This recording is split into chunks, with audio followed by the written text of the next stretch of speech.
We are explore the ideas, innovation, and stories shaping the future of promotional marketing, sustainability, and evolving purpose behind brand merchandise.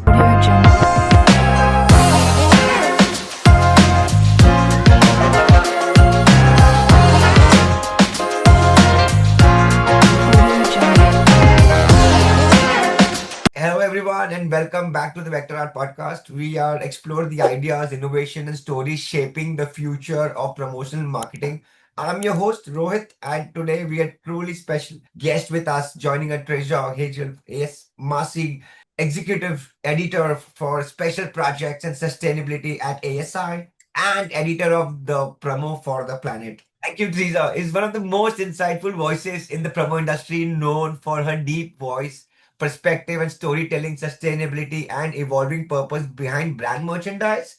In today's conversation, we're diving into how storytelling has transformed brand marketing, reshaping the industry, and what the future of promo might hold as brands strive for impact and authenticity. Teresa, are thrilled to have you. Welcome to the Vector Art Podcast.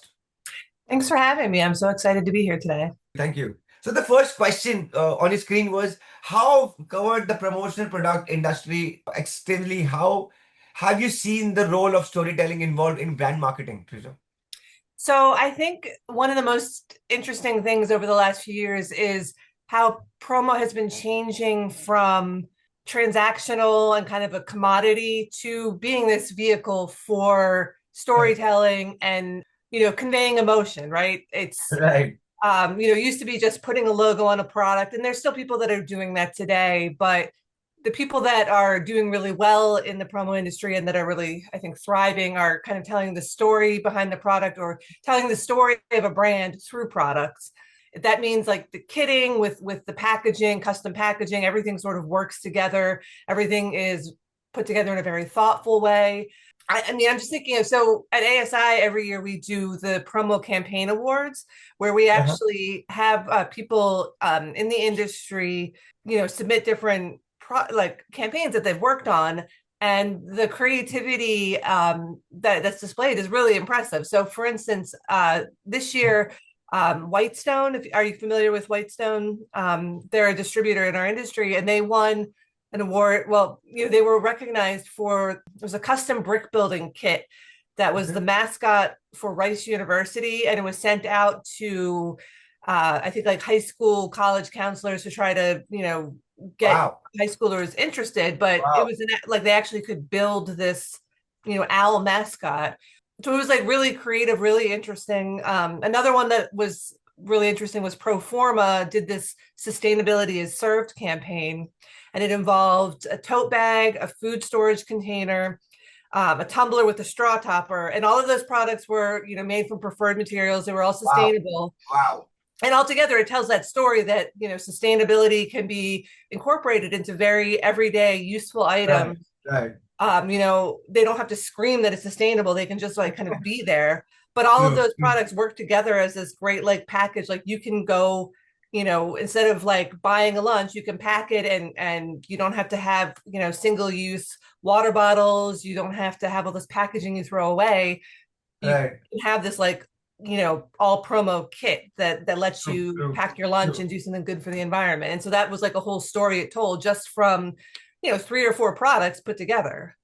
Well, sustainability is growing focus. What trends or innovation you have seen most excited about in that space? Since you were talking about Proforma, another example at Yeah. the number one. Yeah. Yeah, absolutely. So we at ASI we launched the promo for the planet page. I guess it was back in 2022, so it's 3 years old now. And the idea at the time was, sustainability. It's not really a trend; it's kind of a movement. It's not going Uh-huh. away. But in the promo industry, in some ways, we were a little bit farther behind than other industries. Mhm. So part of launching this kind of educational resource was to help get us, people in the industry up to speed on sustainability and educate and kind of champion this movement. And when I started it, I kind of committed saying like we were going to like write news stories all the time. We'd be updating this all the time, and it's like, well, I don't know if there's really going to be that much news, but that's I think we can do this. And really, there's always some kind of excuse me, there's always more news in the sustainability realm. And I've been very impressed with what suppliers and distributors have been doing with I sustainability. swear. I agree. I agree. Yeah, They're and I doing mean, one great thing job. is that I think that we've been kind of moving away from more greenwashed, Yes. marketing claims to actually having more verified impact Uh-huh. with certifications, traceability on the supply chain, and more like kind of lifestyle transparency becoming the standard and not just something that's a nice to have. I know that particularly kind of like those Fortune 500 clients that Of distributors have, they're course. Yes. requiring all of that data. So the industry has had to catch up. So it's just been interesting to see some of these different innovations in materials, but also just like in reporting the impact that these Right. items have. One thing that was really cool, I've been seeing a lot more companies experimenting with take back programs. I think there was one company that has like boxes that people can use at trade shows to collect the lanyards at the end of the show so they could be reused, or if they're not, they'd be clean, kind of sanitized, and then reused at another show. If they're not reusable, then they can recycle them, which just Right. makes sense because really, like those lanyards are very important and useful at the show. But after that, like you bring it home, you don't have a Yeah. lot of use for a It's lanyard. just So lying there. It's just lying at some hanger. yeah. Yeah, yeah. So if you can kind of the recapture of those lanyards part of the storytelling of the show and kind of make that sustainability part of like the experience, I really think that's a powerful kind of message that you can send. And that can be the Right. sustainability of like the take back of the lanyards can be part of the whole promo product that you're kind of selling. It's, providing them, with the lanyards, but also providing them with the service of taking them back and recycling them Of course. afterwards. And somewhere down the line, you are supporting sustainability, green place, green earth. Come on.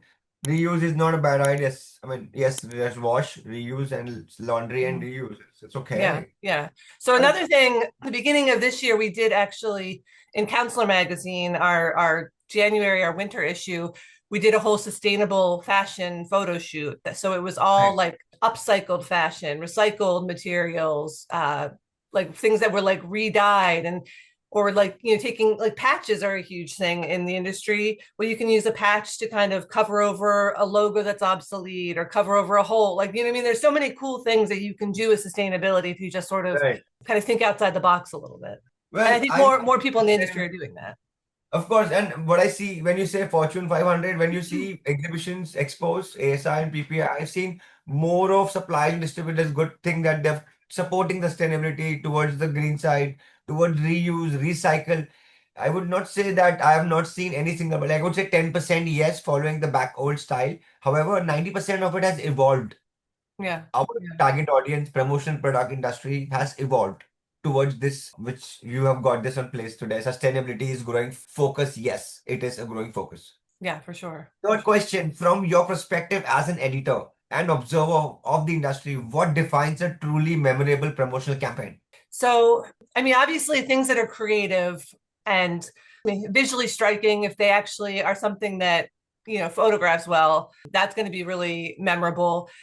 If it really is meeting the need of the audience and is Right. a product that can be, used for a long time, I think those are all really important. But even just things that are a little bit kind of outside the ordinary, something you wouldn't think of. So, for True. instance, I had done this case study recently.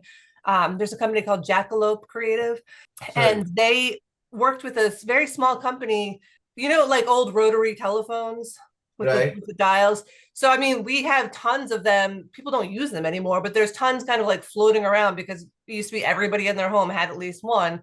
So they work with this company. It's a very, very small company, but they transform those rotary telephones into a lamp, a usable lamp that so the Wow. coil, the phone cord has like kind of a wire in it, and the Wow. lamp the light is in the handset, but it's like Wow. adjustable. And then in the phone dial, you can just the little plastic disc, you can actually put branding in that. You can put the logo. Wow. It tells that kind of reuse story because we're taking a product that's obsolete and finding a new use for it so it doesn't go in a landfill. But it's also a very interesting conversation piece. It plays on nostalgia. Nostalgia is True. really huge now, and that's like Yes. an emotion that you can tap into because even if you are younger and never used rotary phones, I think it's kind of an iconic image, and people Still really carry respond to that, right? on. So I think things like that, where you look at things in a different way or are trying to kind of tell the story. I mean, a lot of it, I think it requires a lot of conversations with your clients because you have to really understand what they're trying to do, who their audience is. And sometimes you have to say no to them. Sometimes you have to kind of steer them in a different direction. But if you can have that like consultative, conversational relationship with Right, your clients, you right, can figure out how to tell a really impactful story through the product, through the way it's packaged, through the colors used, through just kind of that whole cohesive thing, how it's delivered, who's getting it, where is it going, and what's going to happen to it at the end of life. You have to right. think about all of those things. And if you do, you can come up with a really memorable campaign. Of course. And keeping those things in mind, it is not taking a lot of things. I mean, it's just doing the best out of everything what you do in daily life. Fourth question, how can suppliers and distributors better collaborate to communicate purpose-driven brand stories? So I think part of it is, and I mean, this can be difficult because I heard this term recently, like the panic buying. There's a lot of panic buying in the industry where people come to distributors and need something right away. And I Mhm. think when it's a rush order or something that's like a panic buy, I think it's harder to deliver on a purpose-driven story and a very, kind of impactful thing. At that point, if it's the Right, last minute, it is going to just be kind of like, what can I get? Where can I put this logo as quickly as possible? Let's get it out the door. And I don't think that's good for sustainability. I don't think it's good for storytelling. So part of it is if you can kind of train your customers to come right, to you as early as possible, or maybe you're reaching out to them, maybe you've worked with them before and you know that they typically order something in the fourth quarter. So maybe you're coming to them way ahead of time right, and saying, let's start like figuring this out. So I think building in time to have those conversations and then actually leaning on your suppliers for education, for their knowledge. I know, I mean, for the most part, the suppliers that I talk to, they really, really want to help. They want to provide marketing materials. They want to kind of go along on, right. a sales call with a end user. I mean, obviously, you got to protect your clients, but True. for the most part, suppliers, they want to be a resource to the distributors. So they can help explain what makes their products sustainable, or what would be the best decoration method for this t-shirt, or to what I mean, like use them. Work, they have that expertise. They're the ones who have that kind of deep product knowledge. You have the distributor has a relationship with the end users, with the clients. Right. you know I think there's a way to have these conversations and work together to really make the best possible campaign, tell the best story. But everyone has to talk, and there has to be the time to kind of build that. With them. Exactly. Education is very important. That has to be given to every supplier and distributor.